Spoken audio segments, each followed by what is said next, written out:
presenten en Bella y Bestia. Con ustedes llega Carolina Moroso. Le mandamos un beso a Nico. Así es, muy bien, Nachito. Le mandamos un beso enorme a Nico Guiñaji, que está un poquito machucho, pero ya va a estar con nosotros mañana, que tiene el doblete con W, así que se prepara, descansa hoy y se prepara con todo para mañana. Bienvenidos, esto es Bella y Bestia y por supuesto tuvimos anoche una noche de alto voltaje informativo a partir de la entrevista de Shakira, alias Shakira Mirta, una arrepentida, una imputada colaboradora que aporta información a la justicia sobre los negocios de Milagro Sala. Pues no hay milagro en cuanto a la respuesta y lo tenemos a Rodrigo Alegre para contarnos todo, porque además se suma otro arrepentido. Rodri, ¿cómo estás? Qué placer tenerte con nosotros. El placer es mío, Carlos, de estar acá con ustedes. Bueno, no hubo milagro. No. Milagro Sala dijo que es Gerardo Morales, el gobernador de Jujuy, quien aprieta y paga para que declaren en contra de ella. Claro, sí, digamos, declaró en las últimas horas eso Milagro Sala. Shakira, en verdad Mirta Guerrero, se conoce popularmente como Shakira, habló en el programa de Jorge Lanata, habló de bolsos, habló de viajes, habló de miles de dólares, habló de placares con doble fondo, pero en el medio ella declaró como imputada colaboradora, como arrepentida, pero ahora se suma el testimonio de otra persona más que se conoce hoy, pero que es previo y que habla también de manejo financieros en entidades bancarias e incluso también la justicia está investigando en esa causa judicial la compra de un hotel acá en la capital federal, ¿no? A esto se suma la compra de un hotel. Enseguida nos metemos de lleno con toda esta trama y los detalles de quién es esta otra persona que se suma como arrepentido. Y quiero repetir la categorización porque en la Argentina no es un delator premiado, sino un imputado colaborador. Es decir, alguien que queda involucrado automáticamente porque formó parte de esa red y que si miente Rodri puede llegar a enfrentarse a una pena mucho mayor, ¿no?, que la que tendría en primer lugar. Claro, y tiene que aportar información, Carlos. Tiene que, desde el 2016 a esta parte, que era la ley que no quería el kirchnerismo, tiene que aportar información para poder ayudar a desentrañar en la cúpula quién manejaba o el dinero, o la droga, o el lavado de dinero también, ¿no? Entonces, tiene que aportar información para que poder tener un beneficio. Tiene que aportar pruebas para que sean clave la investigación hacia adelante. Si no sucede eso, evidentemente se le va hacia atrás la cuestión procesal, la cuestión penal hacia esta persona. Mirta Guerrero aportó documentación, de hecho entregó su pasaporte, entregó los tickets diciendo que viajaban en primera clase, que iban a Europa, que iban a China, que iban a Qatar, que iban a Roma, y también habló de viajes y miles de dólares que le daban. Ahora, el arrepentido, el otro arrepentido, sabemos que es un hombre, alguien que estaba muy cercano a Milagro Sala y que declaró también durante varias jornadas, entregó documentación, a diferencia de Mirta Guerrero. Entregó papeles, entregó documentos y la justicia está en estos momentos analizando esos documentos y viendo y cruzando información oficial con lo que contó y aportó esta persona, lo cual seguramente en las próximas horas puede haber novedades en las causas judiciales, en esta en particular que es un desprendimiento por lavado de dinero contra Milagro Sala y otros imputados. Rodrigo Alegre, recordemos, el periodista de la Cámara que fue arrebatada, ¿no? Rodrigo Alegre conoce y mucho sobre la penetración territorial de la Tupac Amaru, también sobre el poder que ejercía y de qué manera ejercía el poder Milagro Sala en Jujuy y lo sigue ejerciendo. Así que nos vamos a meter de lleno con él. Muchísimas gracias nuevamente, Rodri, por estar con nosotros. Y tenemos que hablar de algo que podría ser un chiste, pero no lo es, ¿no? Puede fallar. En Cancillería pasaron cosas, ¿no? Había que recibir al embajador suizo, pero bueno, pusieron la bandera de Dinamarca. No sé si tenemos las dos banderas, bueno, las dos rojas con una cruz, pero hay una diferencia muy importante entre las dos. Digo, es muy extraño lo que les pasó. Extraño, pero no tan extraño. Digo, un error que se suma a una sucesión de errores que quizás hablan de la falta de profesionalismo o la falta de carrera profesional en materia diplomática. Y digo esto porque estos detalles, que por supuesto pueden prestarse a un chascarrillo o a algo ya más del orden absurdo, se suman a cuestiones, bueno, ahí ven la diferencia, arriba la bandera suiza, abajo la bandera de Dinamarca, recibían al embajador suizo, se desplegó o la bandera que estaba allí para el recibimiento era la bandera de Dinamarca, se agarra la cara Rodrigo Alegre. Pero, ¿sabés qué pasa? esto que puede resultar absurdo, tenemos el tuit de Ricardo López Murphy, durísimo Ricardo López Murphy, diciendo que el canciller no habla inglés, es un papelón, pero que reciba al embajador de Suiza con la bandera de Dinamarca es una falta de respeto inaceptable. Renuncie y le ofrezco capacitación gratis, Santiago Cafiero. Digo que esto es un papelón o un absurdo, pero que se suma a otros errores que hablan o que delatan, como la falta de profesionalismo a la hora de adjudicar posiciones absolutamente claves y la falta de consideración por las credenciales y el recorrido a la hora de ocupar puestos absolutamente claves como son los puestos en el servicio exterior y en la Cancillería.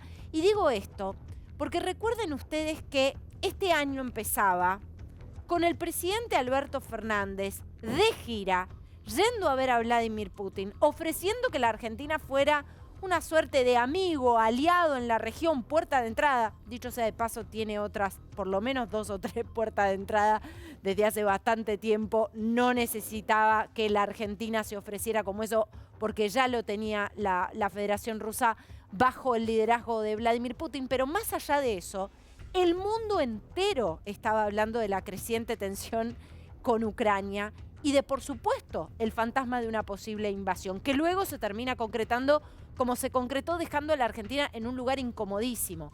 Ni que hablar de comunicados, bueno, vergonzosos, comunicados con faltas conceptuales muy, muy graves. Por ejemplo, con el recrudecimiento de la tensión no mucho tiempo atrás en Medio Oriente. Todas fallas que hablan de la falta de conocimiento de la materia, que es por supuesto muy específica y hay gente que ha dedicado sus vidas a formarse para trabajar en el servicio exterior.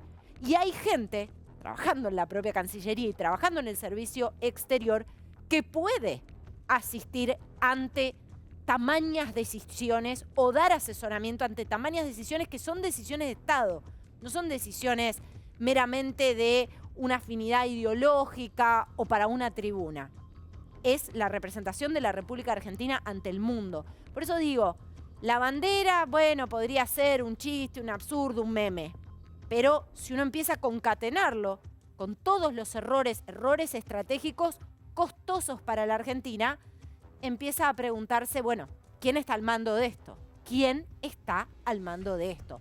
Y vuelvo, porque tenemos que hablar de algo de lo que hablamos la semana pasada, y vuelvo a hablar de puede fallar.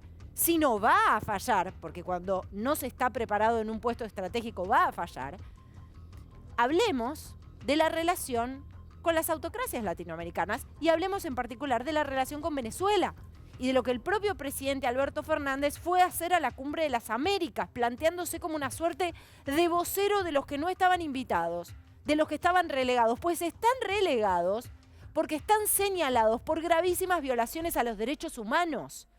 El régimen venezolano, repito, una y todas las veces que haga falta, tiene una investigación formal en la Corte Penal Internacional. Es la máxima instancia.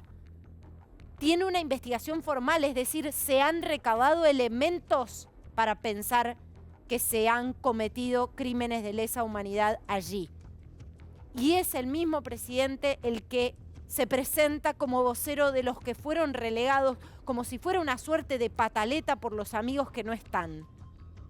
Amigos que, dicho sea de paso, la semana pasada le mandaban algunos mensajes con respecto a lo que estaba sucediendo con el avión venezolano-iraní aquí en la Argentina. Y mandaban algunos mensajes a la justicia argentina, ya a esta altura, atreviéndose a todos. A todo, atreviéndose a todo, incluso a insultar al propio presidente de la República. Puede fallar y va a fallar si no hay profesionales trazando el rumbo de la política exterior argentina, y esto tiene un costo. Esto es quiénes somos ante el mundo. Entonces, sí, la bandera o el furcio o el error con el embajador suizo es un error grave. Es un error grave porque incluso hay gente específicamente dedicada a esas tareas, con lo cual es casi incomprensible. Pero podría pasar. Podría ser casi un meme más. Pero esto, visto en la concatenación de hechos y en la falta de profesionalismo y de visión estratégica de la política exterior, empieza a ser una falta de rumbo como la que muestra en muchos otros aspectos esta gestión, pero atención, quizás hasta más costosa para la Argentina de lo que imaginamos. Seguimos con información de último momento.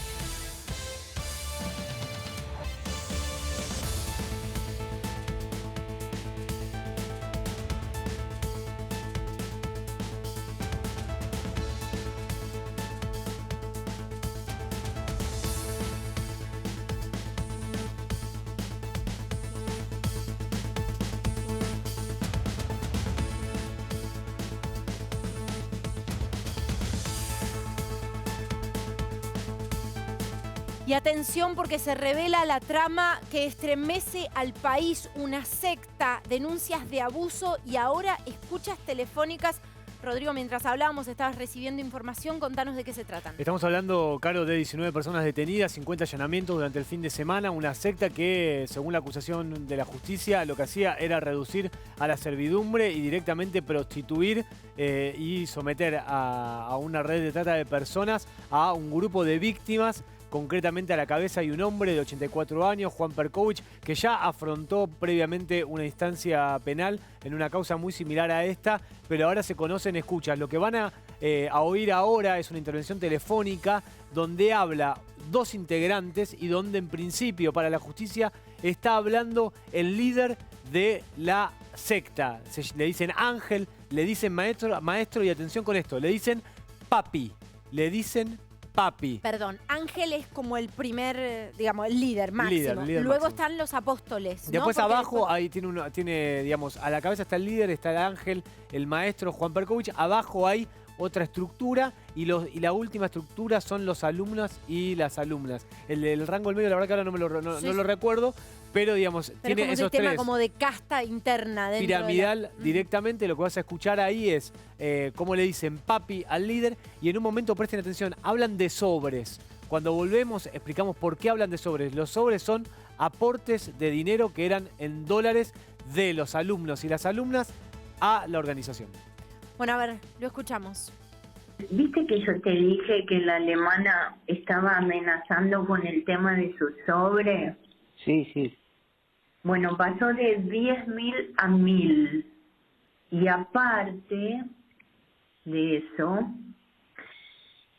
bueno, ahora me dijo que tiene que venir a Buenos Aires, en realidad tiene que ir a Neuquén a ver a su familia biológica para el cumpleaños de su papá y de su mamá, y que no está nada bien, Juan, esa chica, pero nada bien. Por eso yo te decía que tampoco, viste, que por favor tengamos cuidado con el tema de que ella se quería comprar un departamento en Estados Unidos y que ella se quiere gastar toda la plata que heredó de este muchacho, viste, del Polo.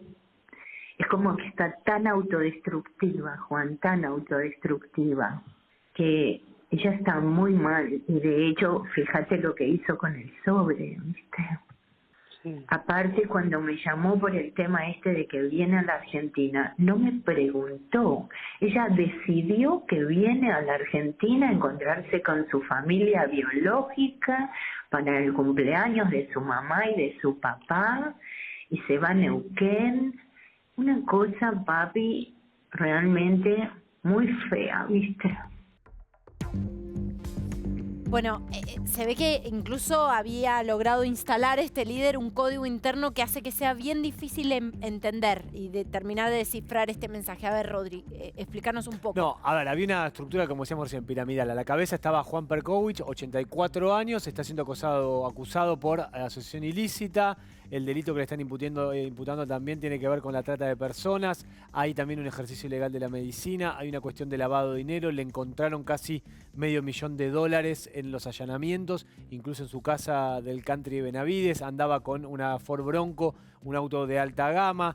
Los allanamientos fueron en un departamento, en un edificio de la calle Estado de Israel. Lo mencionan a él como papi, como maestro, como ángel. Es una escuela de yoga, esa es la fachada. Para los investigadores hay ahí una cuestión de renovación espiritual, lo estoy diciendo textual, donde creen en la reencarnación y donde van cooptando alumnos y alumnas. Alrededor de 170 se creen que estaban dentro de esta organización coercitiva para la justicia y hablan de sobres. El sobre es el aporte extraordinario a la organización, donde también estaba arreglado que en un momento determinado, si el líder, en este caso Juan Perkovich, maestro, ángel, papi, cumplía años, había que hacerle un regalo. ¿Cuál fue el regalo último? $65.000 cash que le dieron todos sus fieles a él. Y una segunda instancia, y acá es el nudo más complejo, hablan de una especie de rituales. ¿Cuáles son?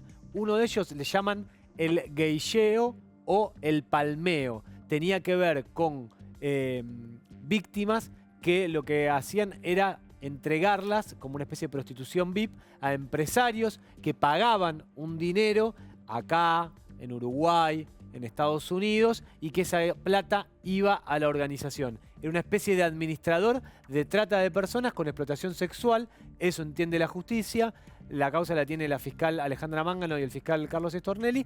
Y después había otro renglón que le llaman la cura de sueño, donde le administraban a algunos de los alumnos y las alumnas fármacos para adormecerlos, para dejarlos boleados. Eso es lo que Como esas sedados. son las palabras, completamente sedados, y a eso le llamaban la cura de sueño. Y que el único que iba a poder reencarnar era el ángel, era el maestro, era el líder, en este caso Juan Perkovich. Esto es lo que surge de la investigación del año 2004 hasta esta parte, sumado a las escuchas telefónicas y a algunos de los testimonios que se recopilaron en el último tiempo.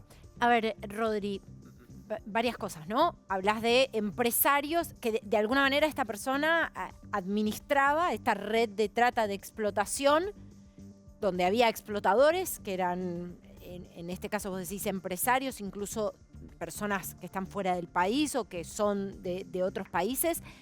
Acá se pueden empezar a tocar algunos nombres importantes. Bueno, la justicia habla de clientes, o que incluso la misma organización lo señala de acuerdo a anotaciones con la sigla W, que tenía que ver con personas que pedían estar con mujeres, en estos casos, en algún momento determinado. Dice, por ejemplo, la justicia, había un empresario en Uruguay y la chica viajaba de acá a Uruguay y estaba donde él quería y se quedaba el tiempo que quería. Usa la justicia la palabra harén. Había una especie de harén, digo textual, estoy mencionando palabras que están en el requerimiento fiscal.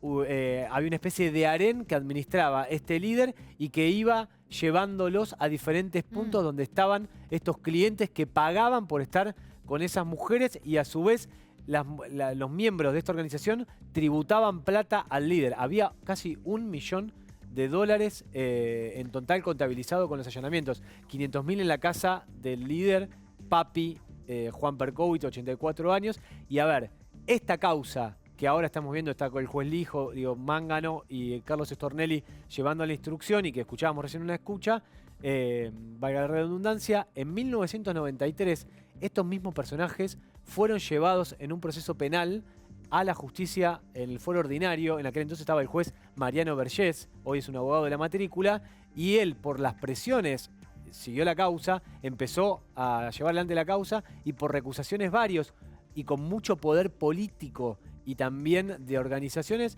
terminó quedando un costado. La causa feneció, digamos, quedó totalmente muerta. Pasó otro juez también lo terminaron gastando, y la causa quedó directamente en la nada misma. Ahora aparece nuevamente este hombre de 84 años con estos personajes, muchos de ellos ya habiendo tenido previamente una cuestión judicial en 1993. Incluso hoy hablaba con algunos de los jueces de aquel entonces y me decían, tenían mucho contacto con el peronismo de los 90, con Carlos Menem, con muchos miembros del gabinete de aquel entonces de Menem, y tenían vínculos con la Cancillería, porque siempre aparece acá los Estados Unidos. Esta secta tiene vínculos, ellos no quieren decirle secta, dicen organización. Tiene vínculos y ramificaciones con Las Vegas, con Chicago, con Nueva York. Digamos, eso aparece todo el tiempo, ¿no? Los Estados Unidos. A ver, Rodri, siempre que surge algo así, ¿no? Porque además se produce eso, como una especie de sumisión absoluta de muchísimas personas. Vos decís, bueno, en muchos casos se les administraban fármacos, ¿no? Con lo cual las personas estaban vulneradas en su propia voluntad. ¿Cómo era el reclutamiento de las personas? ¿En qué consistía como la gran estafa de la organización que terminaba siendo una secta para estos fines? La mayoría entra a través de familiares que van convocando a otros familiares y a su vez esos familiares, y esto también aparece en la causa, esas personas que son víctimas después terminan siendo victimarios. Claro. Entonces empiezan siendo víctimas de una situación de explotación, de poner dinero. También hay otra de las escuchas donde se habla de dejar, por ejemplo, yo me muero, soy miembro de la organización. En vez de darle la herencia mía o el testamento a mi hijo, la organización se queda, y esto lo dice la causa judicial, la organización se queda con mis bienes. ¿De qué manera? Había un estudio jurídico que también es contable y que lo que hacía era manejar los papeles para que los bienes míos no vayan a mi hijo, sino que vayan directamente a la organización que lideraba Juan Perkovich. ¿Qué es lo que dice la organización y sus abogados? Que en verdad todo esto es una mentira, que es una escuela de filosofía, una escuela espiritual, que no hay una situación de explotación sexual, que no hay una situación de trata de personas, que no hay ese tipo de aportes extraordinarios. Les cuesta explicar cómo encontraron casi $1 millón dentro de los allanamientos y en la casa de Perkovich, pero digamos, no dan mucha luz sobre el origen del dinero y por qué esta montaña de plata. Sí reconocen que tienen vínculos con gente en los Estados Unidos. A ver, Rodri, se vivió un momento muy tenso al aire hoy en TN que tuvo que ver justamente con una de las víctimas y el abogado defensor, ¿no? De uno de los de quienes de alguna manera siguen reivindicando que esto es una organización y que de ninguna manera pasaba lo que en efecto las víctimas están denunciando que pasaba. Vamos a recordar un poco lo que sucedía esta tarde en TN.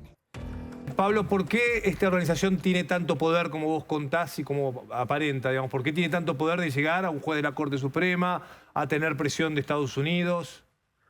Porque Juan Perkovich y los líderes le ordenaban a las mujeres, inclusive a mi hermana y a mi mamá, con quién tenían que tener relaciones sexuales y cómo los tenían que captar y seducir con el gayado para dominarlos. Hacían fiestas sexuales en el Hotel Sheraton. Y a mi hermana la abusaron siendo menor de 18 años. Vos sí. ¿Vos si quieres decirle algo, Pablo? Mire, primero lo que quiero decir es que yo no soy parte de la organización. Yo soy abogado de ellos, fui durante muchos años, o sea, hace muchos años fui abogado de la causa anterior, con lo cual mi función es defenderlos, ¿no es cierto?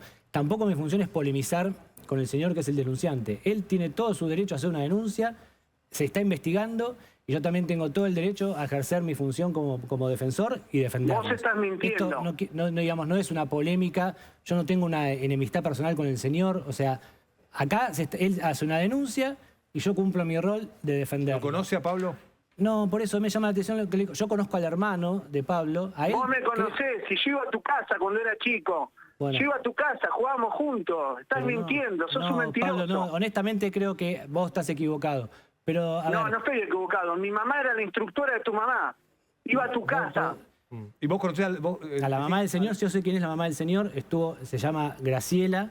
Estuvo en la causa anterior, la mamá del señor fue imputada, estuvo detenida. Ya y que la conocés, decime dónde la tienen. Decime dónde la tienen, porque hace 30 años me la sacaron. Y a mis hermanos también.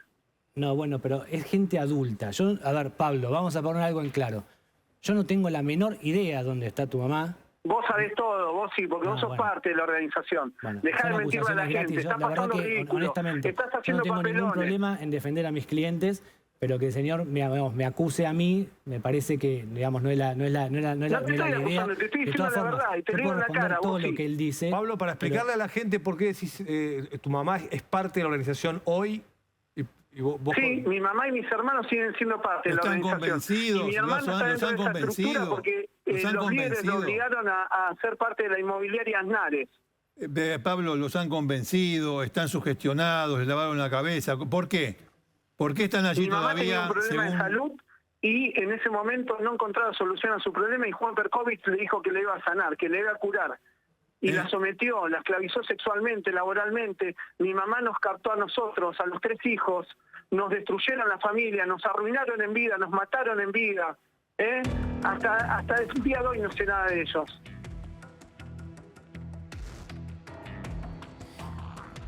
Bueno, sí, estaba tratando de repasar un poco todos los nombres que aparecen en esta trama. ¿Quién es este denunciante que es a quien más hemos escuchado, no? Pablo Salum es el denunciante actual de la causa. En algún momento determinado también tuvo alguna participación en la causa previa, digamos, no como denunciante original, pero en esta sí. El que estaba de corbata de color verde es Federico Bossi Ballester, es el abogado. Su mamá, Rosa Ballester, fue la abogada en la causa de 1993. Hoy él patrocina a los 19 detenidos que digamos, están detenidos, se negaron a declarar y el abogado pidió la excarcelación. Hay que ver mañana qué pasa con esa situación. Y él mencionaba, Pablo, también mencionaba del geillado. Mirá, te lo leo textual del expediente.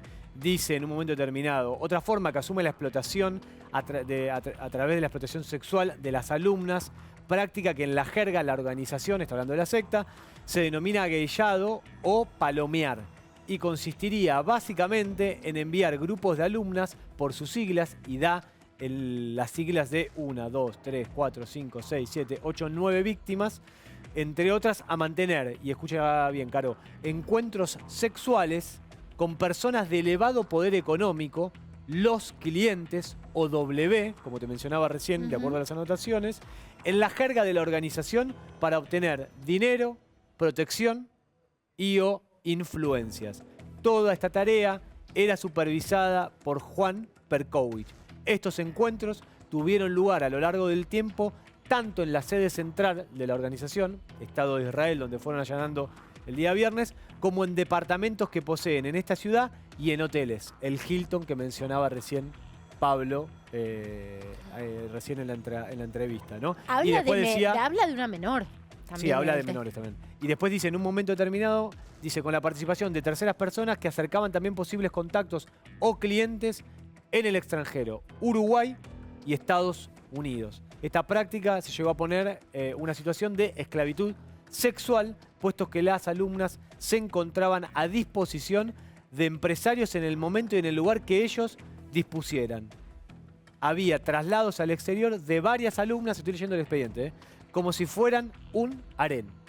Digamos, esa es la acusación hoy por hoy contra estos 19 sospechosos, y hablan después de lo que te mencionaba, de una especie de cura de sueño, donde hablan de algo que se llama la clínica, que la denominan CMI Abasto, donde ahí a las alumnas y a los alumnos les suministraban fármacos para adormecerlos y dejarlos directamente boleados. Eso es lo que dice el dictamen que tiene la Fiscalía y que hoy le leyeron a los imputados a la hora de la indagatoria. Y lo que escuchábamos recién es ni más ni menos que un diálogo entre Juan, estamos hablando del líder de la organización, Papi, el ángel, el maestro, con Juan Perkowicz, con una integrante que le dicen la alemana.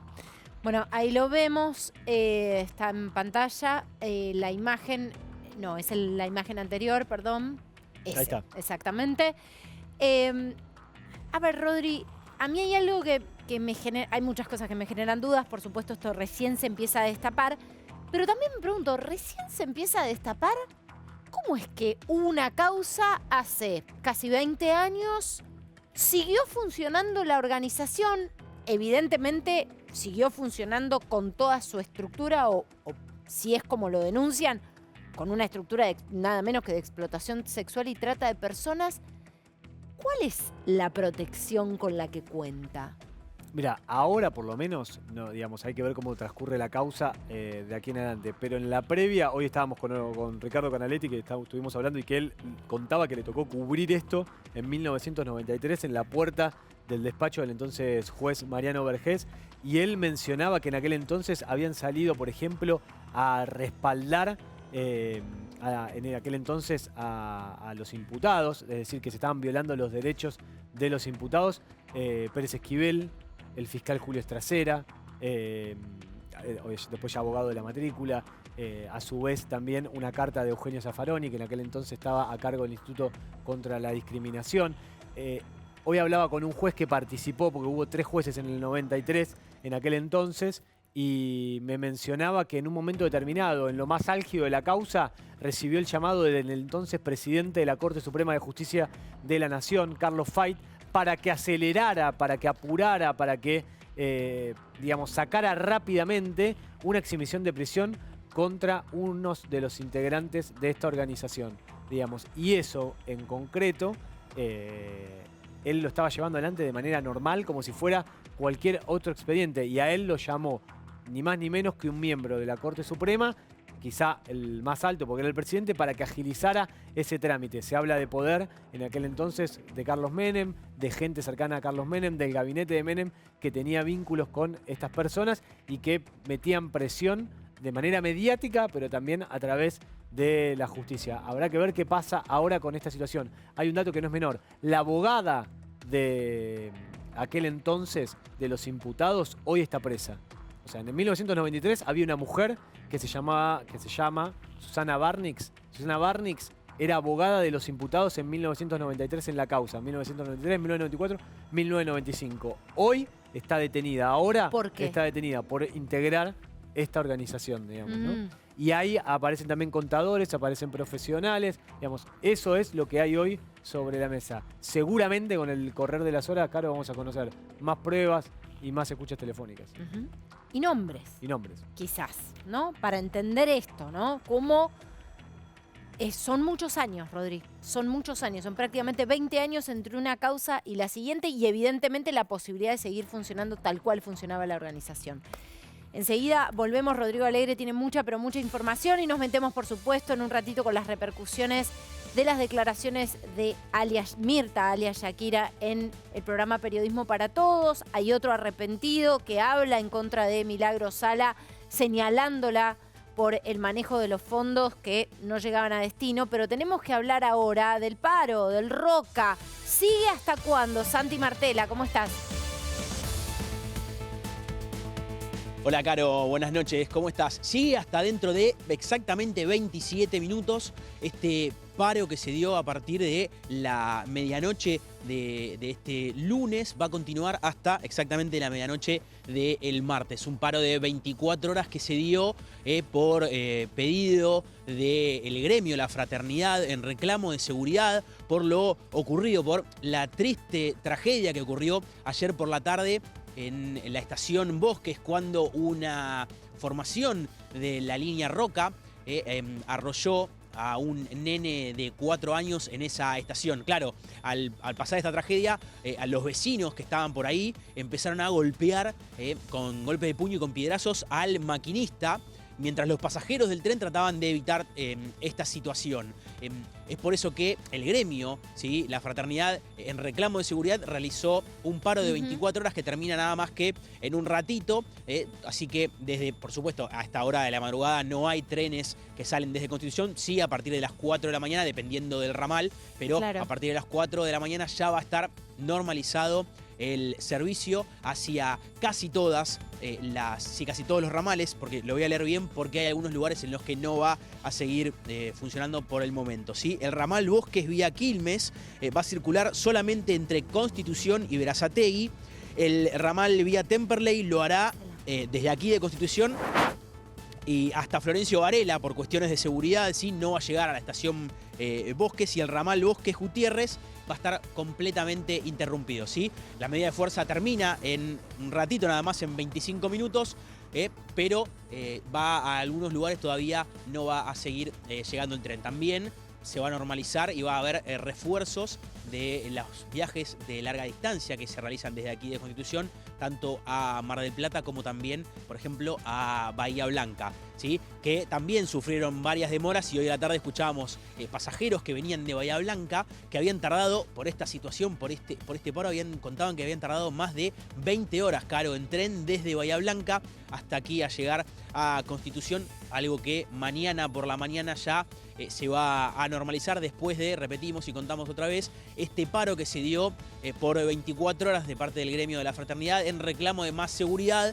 después de lo que pasó ayer a la tarde en Bosques cuando una formación lamentablemente arrolló a un chiquito de 4 años y los vecinos intentaron no, en definitiva golpearon al maquinista y al conductor de esa formación. Así que en un ratito nada más, aquí en Constitución se va a empezar a normalizar todo.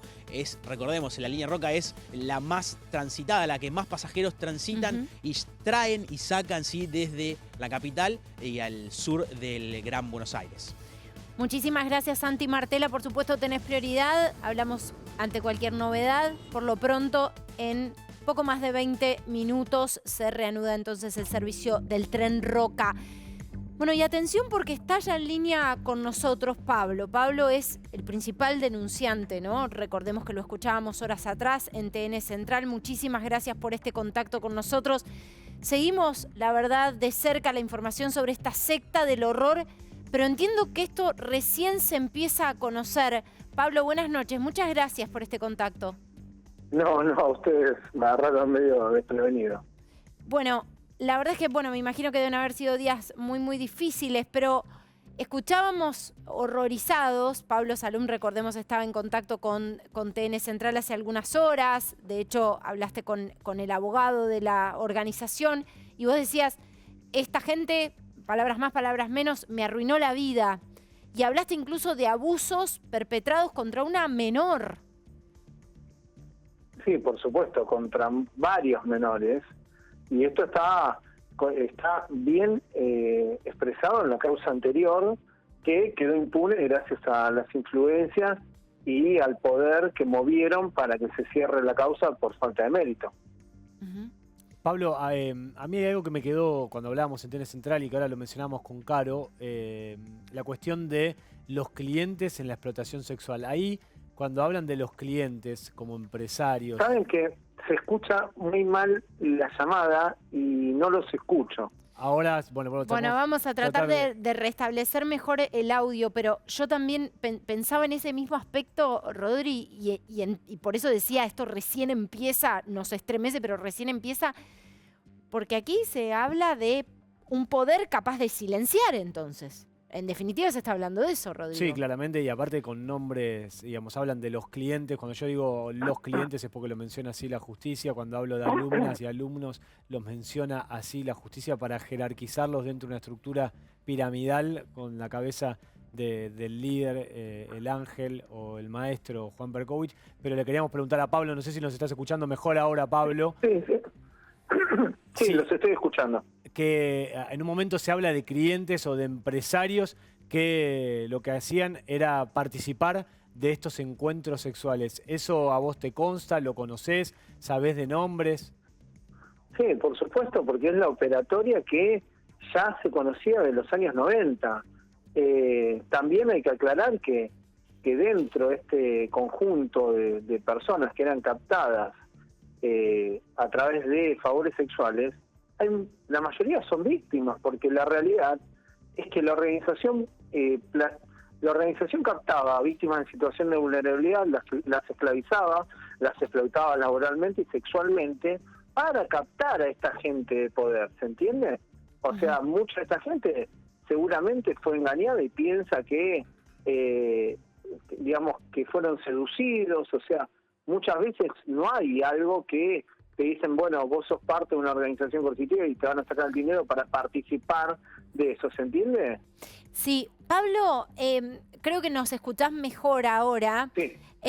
Voy a pedirte si te podés quedar en línea con nosotros, porque quiero que volvamos a poner un audio al aire del que seguramente vos nos vas a poder dar más contexto de información, porque se habla como en una suerte de jerga, con código, se hace alusión, bueno, a Papi, que recién nos explicaba Rodrigo, que es la propia figura de Perkovich, pero también a sobres y a una situación que quizás vos nos podés ayudar a entender mejor en su contexto. Claro. Si te parece, lo escuchamos. ¿Viste que yo te dije que la alemana estaba amenazando con el tema de su sobre? Sí. Bueno, pasó de 10.000 a 1.000.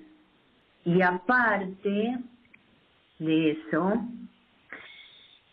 bueno, ahora me dijo que tiene que venir a Buenos Aires, en realidad tiene que ir a Neuquén a ver a su familia biológica para el cumpleaños de su papá y de su mamá, y que no está nada bien, Juan, esa chica, pero nada bien.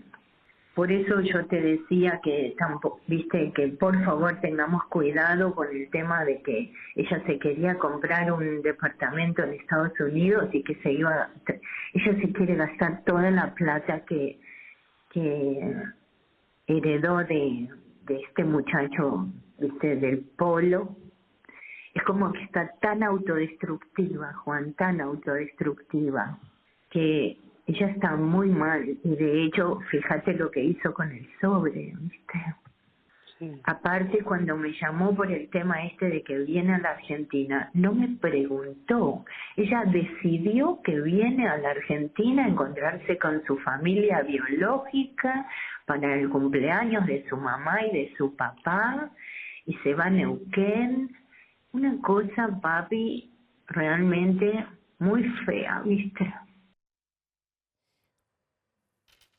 Pablo, ¿qué es esto que escuchamos? ¿O qué entendés, qué inferís vos de esta escucha? Bueno, yo le soy sincero, a esta organización, yo me crié dentro de esta organización y la conozco en memoria, porque fui uno de los primeros en ser captado junto a mi madre, y fuimos jerarquías de esta organización y conozco en profundidad cómo piensan, cómo hacen, y no cambiaron en nada. Yo realmente cuando vi los videos del allanamiento, veía las frases, veían lo que secuestraron, los simbolismos, sí, todo igual ahí dentro, no pasaron los años. Lo que se refieren son a unos sobres que le obligan a poner a las víctimas, porque Juan Perkovic lo que dice es que cuanto más dinero ofrendás, más karma negativo vas a eliminar. Entonces, te exigen que pongas lo más que puedas en el sobre, y es una especie de ritual en el cual te dicen que dentro del sobre, además del dinero, vos pones una cartita, un dibujito, algo en agradecimiento hacia tu líder.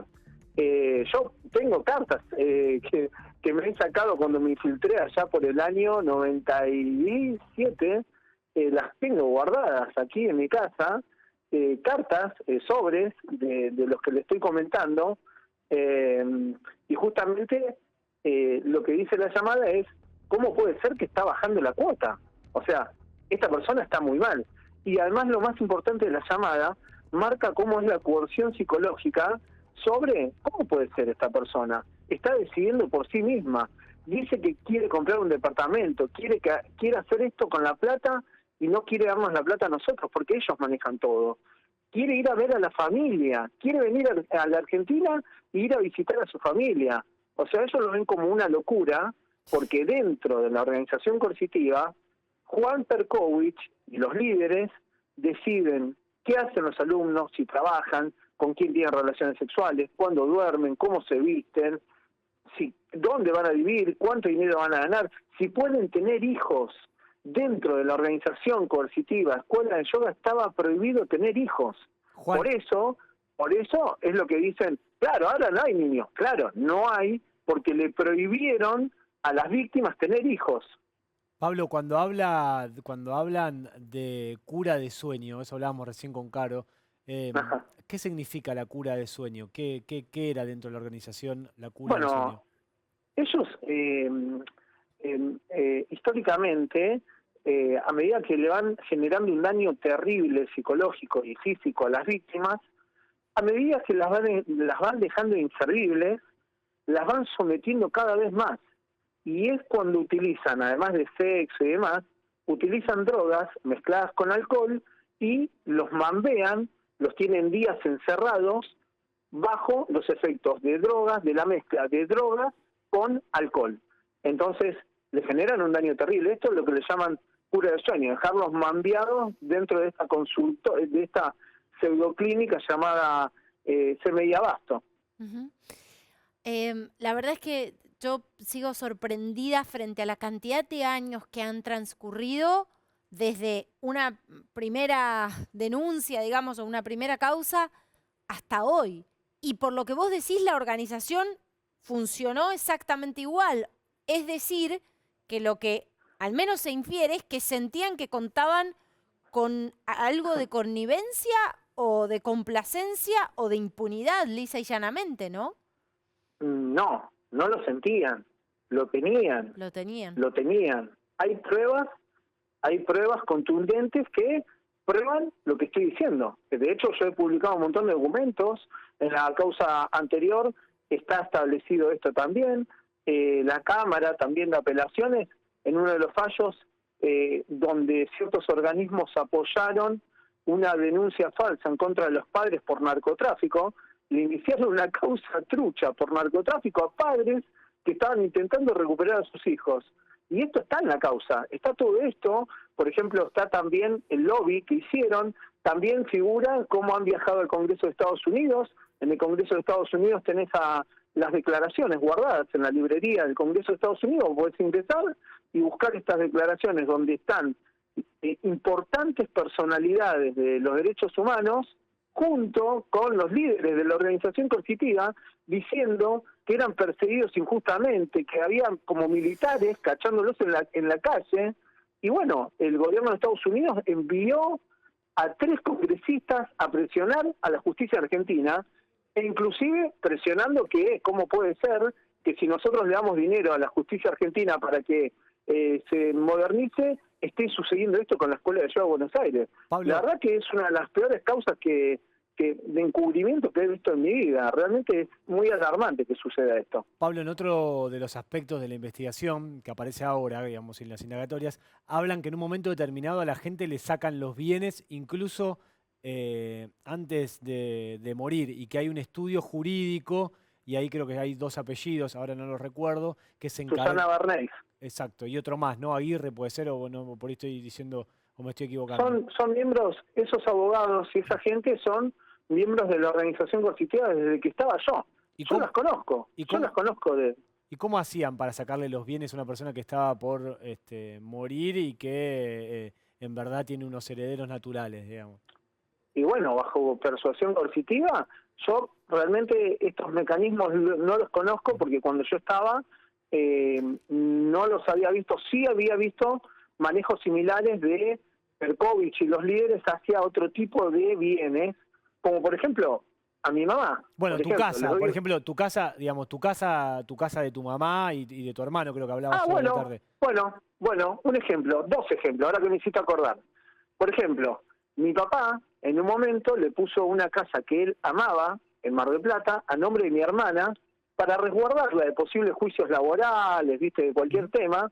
Y cuando mi padre denuncia, o sea, declara en contra de la organización coercitiva de la causa, la organización le ordena a mi hermana que le vendan la propiedad. Se la apropian. O sea, está bien, la había puesto a nombre de ella, pero era de mi papá la propiedad, no era que se la había dado a mi hermana. Era un tema de figurar para resguardarla de posibles juicios laborales. Hoy la tiene la organización. No, la vendieron, se la robaron, se la vendieron. Después, por ejemplo, Arturo era un señor que tenía actos de San Telmo, que estaba ubicado ahí en San Telmo, justamente. Era un salón muy grande, donde la organización coercitiva hizo era la confitería donde hacían las reuniones, y a ese señor también lo sedujeron con mujeres, lo enviaron a Gesell mientras que le robaban todo, le sacaron todo, lo pasaron todos los bienes de ese hombre a nombre de la organización, y hoy su hija se quedó sin nada. Yo hablo con la hija y me decía que estaba conmovida porque realmente le han arruinado la vida a la familia, porque los bienes no eran del tipo solo, era de la mujer y eran de la hija. Pero bueno, bajo coerción le sacaron todo a Arturo. Lo otro que te puedo decir, no sé, por ejemplo, en un momento mi padrastro le había regalado una moto a mi mamá o algunos bienes para que tengan el departamento, y Juan le había dicho que los venda y que le diga que se lo habían robado. ¿Entendés? Entonces, esto era muy normal. Lo que pasa es que esto fue escalando. Cuando vos dejás a un personaje siniestro, a una organización criminal tan importante, crecer durante 40 años y libremente, impunemente, y piensan que pueden redoblar la apuesta sin ir a prisión, por supuesto lo van a hacer. Por eso han encontrado, no sé, creo que 167 escrituras de propiedades, ¿no? Es brutal lo que contás, Pablo, y la verdad es que nos quedamos con la sensación de que esto recién empieza. porque me parece que hay que entender capas y capas de este ocultamiento que también se ha dado, o esta protección que parece ser como una especie de manto que recubre a la organización, a esta secta que denuncian. Pablo, muchísimas gracias por este contacto con nosotros. Totalmente, muchas gracias y bueno, le digo a la gente que apoye nuestra lucha. Necesitamos que en Argentina se trate el proyecto de ley sobre concientización, prevención y asistencia a las víctimas. Esto sucede porque el Estado tampoco reconoce la problemática, entonces estamos totalmente abandonados. Así que bueno, les agradezco mucho. Gracias, Pablo, por este contacto. A ustedes.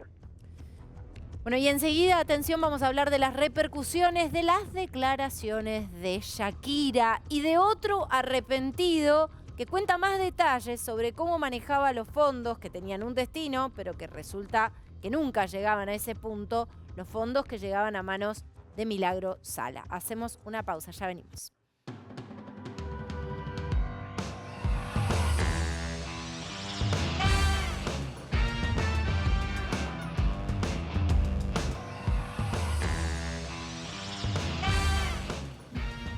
Bueno, Rodrigo Alegre, sabés mucho de la trama de Milagro Sala, de cómo construyó poder en Jujuy, de cómo ejercía ese poder.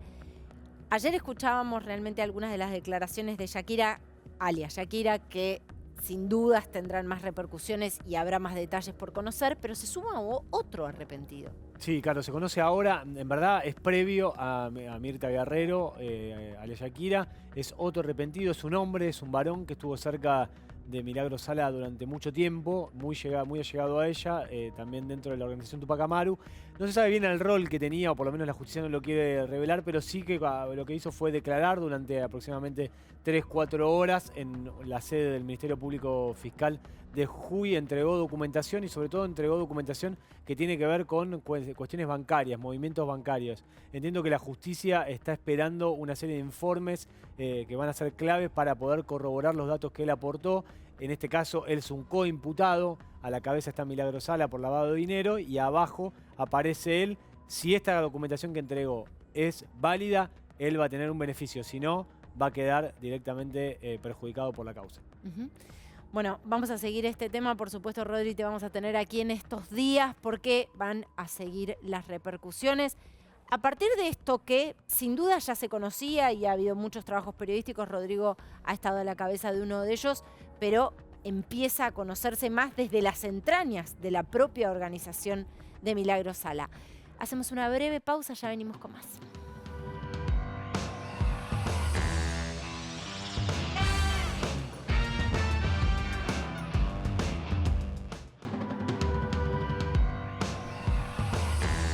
Bueno, ya volvimos, chicos. Buenas noches. ¿Cómo estamos, Luis? ¿Cómo estás, Carolina? Acá de vez en cuando nos visitan así. ¿Cómo estás, Rodri? Bien, buenas noches. Muy bien.